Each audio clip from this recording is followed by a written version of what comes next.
ஹாய்ங்க. இன்றைக்கி நம்ம கால் குழம்பு செய்ய போகிறோம். கால் குழம்பு எப்படி செய்யலான்னு பார்க்கலாம். அதுக்கு தேவையான பொருள் என்னென்னு பார்த்துக்கலாம். நம்ம அரைச்சி ஊற்றி தான் செய்ய போகிறோம். ஒரு பவுல் தனியாக எடுத்துக்கலாம். ஜீரகம், மிளகு, பட்டை, கிராம்பு, சோம்பு இது 3 எடுத்துக்கலாம்.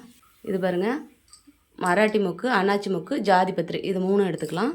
இது ஃப்ளேவருக்கு தான் நம்ம போடுறோம். இது அதிகமாக சேர்க்கக்கூடாது. அதிகமாக சேர்த்தா நல்லா திகட்டுற மாதிரி ஒரு மனம் வரும். அதனால் அவ்வளோ அதிகமாக சேர்க்காதீங்க. கருவேப்பிலை சேர்த்துக்கலாம். மிளகா ஒரு 4 எடுத்துக்கலாம். இந்த மிளகா ரொம்ப காரமாக இருக்கும். அதனால் 4 மட்டும் எடுத்துக்கலாம். கலருக்கு காஷ்மீரி மிளகா எடுத்துக்கலாம். காஷ்மீரி மிளகா நம்ம சேர்க்கணுன்னு கிடையாது, தேவைன்னா சேர்த்துக்கோங்க.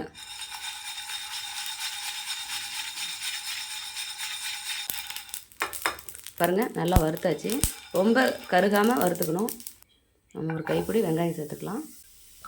எண்ணெய் சேர்த்துக்கலாம்.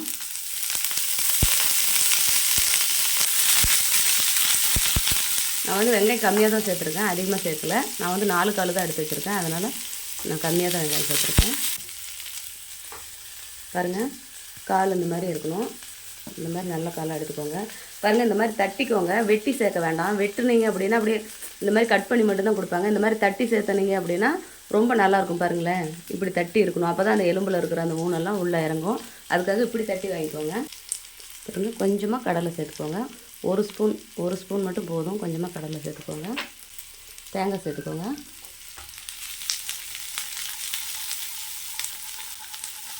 இதை நல்லா ஆற வச்சு நம்ம அரைச்சிட்டு வந்துடலாம். குக்கர் வச்சாச்சு. எண்ணெய் சேர்த்துக்கலாம். எண்ணெய் கம்மியாகவே சேர்த்துக்கோங்க. ஏன்னா அந்த காலில் நல்லா கால் வெந்து வரும்போது அதில் எண்ணெய் பிரிஞ்சு வர மாதிரி இருக்கும். அதனால் எண்ணெய் கம்மியாக சேர்த்துக்கோங்க. கடுகு, உளுத்தம் பருப்பு சேர்த்துக்கலாம். கருவேப்பிலை சேர்த்துக்கலாம்.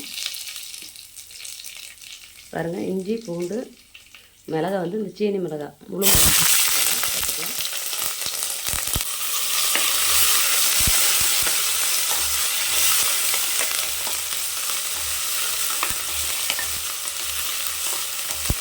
மட்டன் மசாலா சேர்த்துக்கலாம். இந்த எண்ணெயிலேயே மஞ்சள் சேர்த்துக்கலாம். தேவையான அளவு உப்பு எடுத்துக்கோங்க.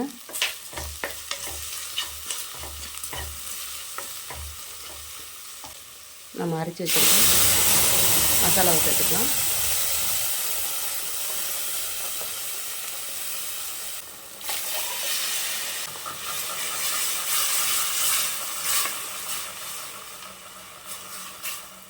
கால் குழம்புக்குள்ள இந்த மாதிரி நம்ம அரைச்சி ஊற்றி செஞ்சோம் அப்படின்னா செம சூப்பராக இருக்கும்.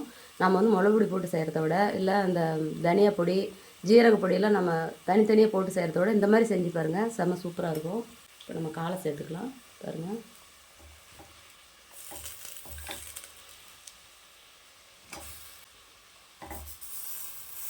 நாம் இதுக்கு தண்ணி நிறையா சேர்க்கணும். தண்ணி சேர்த்துக்கலாம்.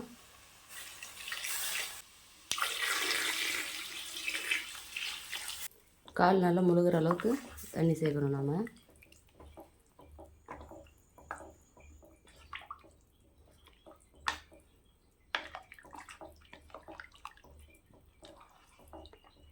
இதுக்கு தேவையானது எல்லாமே நம்ம சேர்த்தாச்சு. விசில் போட்டு 8 விசில் விட்டுறலாம்.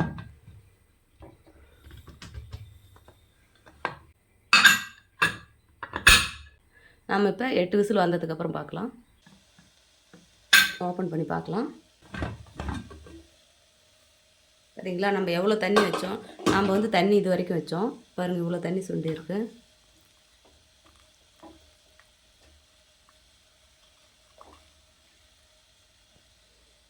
பாருங்கள், இந்த மாதிரி நல்லா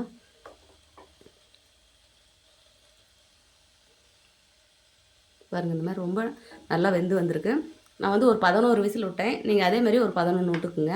ஏன்னா கால் ரொம்ப ஹெவியாக இருந்துச்சு. இந்த கால் ரொம்ப ஹெவியாக இருந்தால் சீக்கிரமாக வேகாது. அதனால் கொஞ்சம் லேட் ஆயிடுச்சு. 10 விசில் விட்டுக்கோங்க. கொத்தமல்லி தழை சேர்த்துக்கலாம்.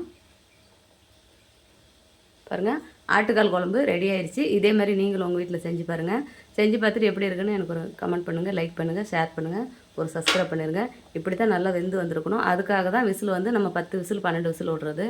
இல்லைன்னா இந்த ஊனெல்லாம் இதில் இறங்காது. இது நல்லா வெந்ததுனால தான் இந்த மாதிரி பாருங்கள் எண்ணெய் பிரிஞ்சிருக்கு. நம்ம எண்ணெய் கம்மியாக தான் சேர்த்துக்கிட்டோம். ஆனால் பாருங்கள் எவ்வளோ எண்ணெய் இருக்குதுன்னு.